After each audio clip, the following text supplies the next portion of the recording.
ये कहानी है एक ऐसे कपल की जो कि एक रोड ट्रिप पर जाते हैं, लेकिन गलती से ये एक ऐसे आदमी को लिफ्ट दे देते हैं जो कि लड़कियों को टॉर्चर करके मारना बहुत पसंद करता था। अब क्या ये हस्बैंड अपनी वाइफ को इससे बचा पाता है कि नहीं, ये हम देखेंगे आज की एक्सप्लेनेशन में। तो मूवी के स्टार्ट में हमें बताया जाता है कि हर साल 42,000 के करीब लोग हाईवेज पर मरते हैं। इसके बाद हम जिम और ग्रेस नाम के एक कपल को देखते हैं जो कि शहर से दूर वेकेशन पर जा रहे थे।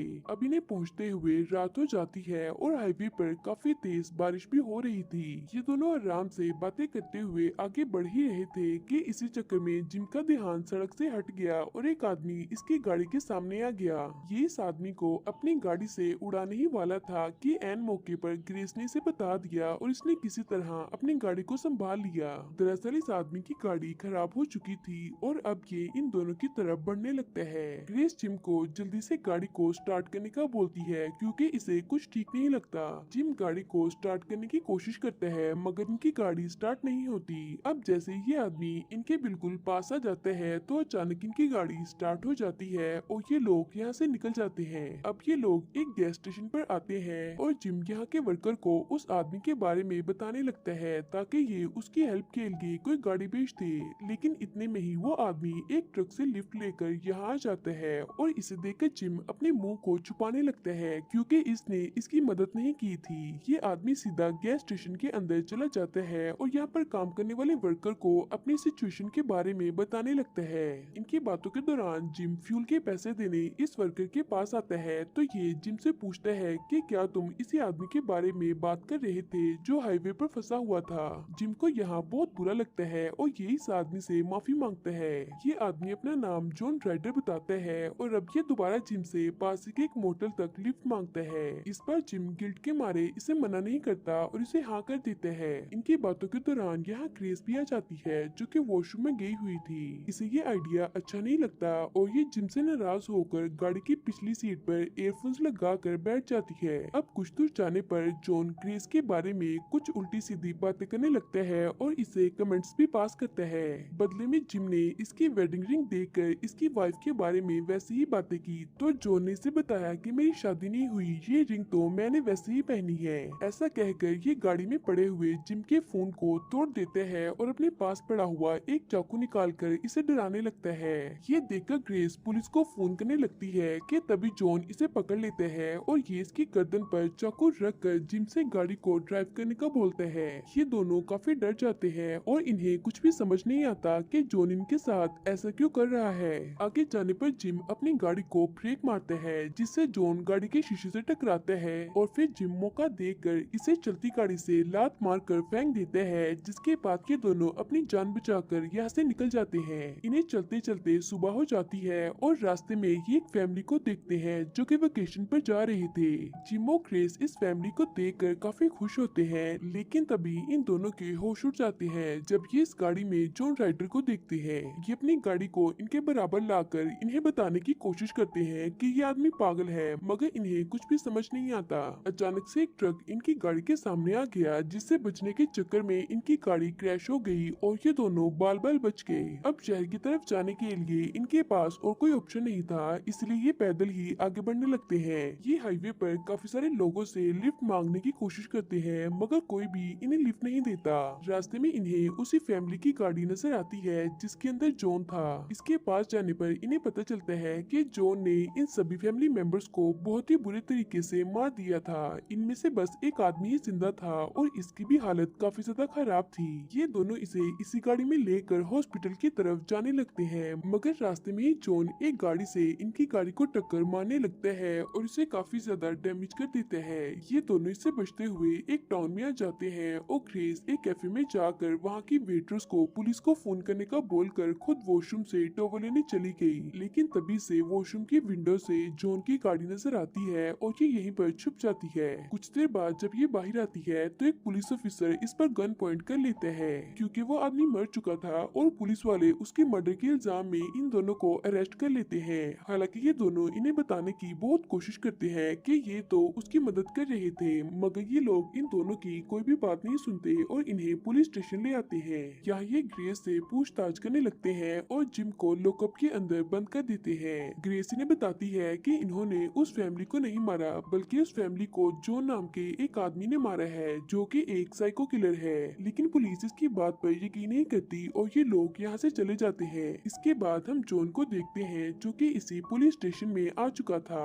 ये जिम के पास जाकर इसे मारने की कोशिश करता है। इधर ग्रेस भी अपने कमरे से बाहर आ जाती है जहाँ पर इसे बहुत सारे लोगों की लाशें नजर आती है जिन्हें जॉन ने बहुत ही बेरहमी से मार दिया था। ग्रेस इन्हें देखकर काफी डर जाती है कि तभी से जिम के चिल्लाने की आवाज सुनाई देती है।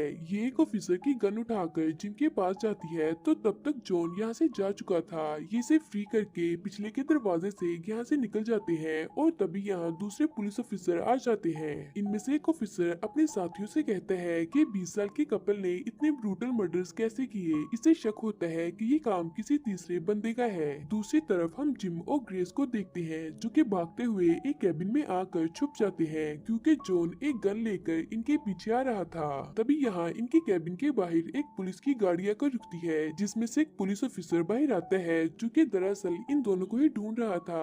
ग्रेस जिम को समझाती है कि हमें ऐसे भागना नहीं चाहिए बल्कि पुलिस को जाकर ये बताना चाहिए कि असली कातिल कोई और है। इसके बार बार कहने पर जिम इसे गन देकर ऑफिसर से बात करने बाहर जाता है मगर ये जिम को अरेस्ट करने लगता है और अपने सीनियर ऑफिसर को कांटेक्ट करके बता देता है कि इसने इनमें से एक को गिरफ्तार कर लिया है। तभी ग्रेस पीछे से आकर इस पर गन पॉइंट कर देती है और जिम इस ऑफिसर की गन लेकर गाड़ी में जाकर बैठ जाता है। ग्रेस इस ऑफिसर को भी अपने साथ चलने का बोलती है क्योंकि इसकी भी जान को खतरा था। लेकिन तभी एक गोली आकर इसे लगती है जिससे ये यहीं पर मारा जाता है और ये गोली जॉन ने चलाई थी जो पीछे एक बस में छुपा हुआ था। तभी यहाँ दूसरे ऑफिसर्स भी आ जाते हैं और इन्हें लगता है कि ग्रेस ने ही इस ऑफिसर को मारा है, इसीलिए अब पूरे शहर की पुलिस इन दोनों का पीछा करने लगती है। इस दौरान हम कुछ ऑफिसर्स को हेलीकॉप्टर में भी देखते हैं जो कि इन्हें रोकने की काफी कोशिश करते हैं मगर जिम अपनी गाड़ी को नहीं रोकता। तभी हम इसी हाईवे पर एक और गाड़ी को देखते हैं जिसके अंदर जॉन था। दरअसल ये नहीं चाहता था कि इसके अलावा कोई और इन दोनों को मारे, इसीलिए ये एक एक करके इन सभी ऑफिसर्स को मार देते हैं और फिर चुपचाप यहाँ से चला जाता है। इधर हम देखते हैं कि फायरिंग के दौरान इनकी गाड़ी के चारों टायर्स पंचर हो चुके थे। ये अपनी गाड़ी को यहीं पर छोड़कर पास के एक टाउन के मोटल में जाकर छुप जाते हैं। यहाँ ये दोनों कुछ देर आराम करते हैं और फिर साथ में नहाते हैं। नहाने के बाद जिम खाना लेने के लिए बाहर चला जाता है और ग्रेस आज जो भी हुआ उसे भुलाने के लिए एक मूवी देखने लगती है। लेकिन यहाँ भी जॉन आ जाता है जो कि ग्रेस पर हमला कर देता है। ये किसी तरह इससे बचकर कमरे से बाहर आ जाती है और चिल्ला चिल्ला कर जिम को पुकारने लगती है। जिम को जॉन ने दो ट्रक्स के दरमियान बांधा हुआ था ताकि जब भी ये एक ट्रक को चलाए तो इसकी बॉडी के दो टुकड़े हो जाए और ये मारा जाए। ये जॉन पर गन पॉइंट कर देती है और इसे ऐसा करने से मना करती है लेकिन अब इसका कोई भी फायदा नहीं क्योंकि इसने ट्रक के क्लच को दबाया हुआ था और इसके मरते ही ट्रक के चलने से जिम भी मारा जाएगा।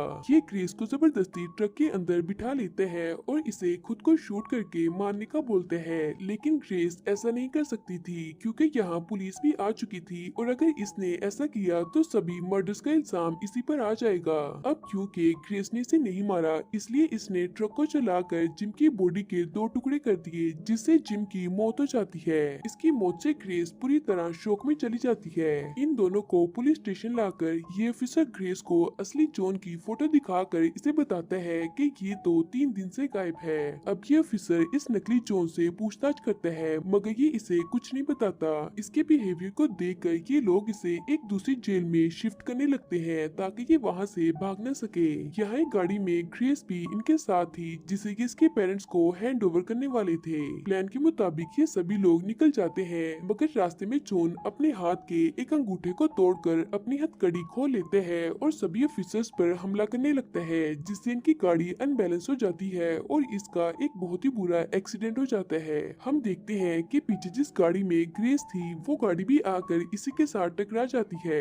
ये इस ऑफिसर की गन लेकर जॉन को मारने के लिए आगे बढ़ती है और गाड़ी का दरवाजा खोलती है मगर जॉन उल्टा इसी पर हमला करके इसे गाड़ी के अंदर लॉक कर देते हैं। अब हम देखते हैं कि एक्सीडेंट की वजह से गाड़ी का डीजल लीक होने लगता है जिससे गाड़ी में एक बहुत बड़ा ब्लास्ट हो जाता है। क्योंकि अब जॉन आजाद हो चुका था तो ये इस ऑफिसर को भी शूट करके मार देते हैं। कुछ देर बाद हम देखते हैं कि ग्रेस अभी मरी नहीं थी और ये इस चलती हुई गाड़ी से बाहर निकलती है और एक गन से शूट करके जॉन को मारकर अपने बॉयफ्रेंड की मौत का बदला ले लेती है। और इसी के साथ ये मूवी मूवी यहीं पर खत्म हो जाती है। अगर आपको वीडियो अच्छी लगी हो तो लाइक और कमेंट करके जरूर बताइएगा।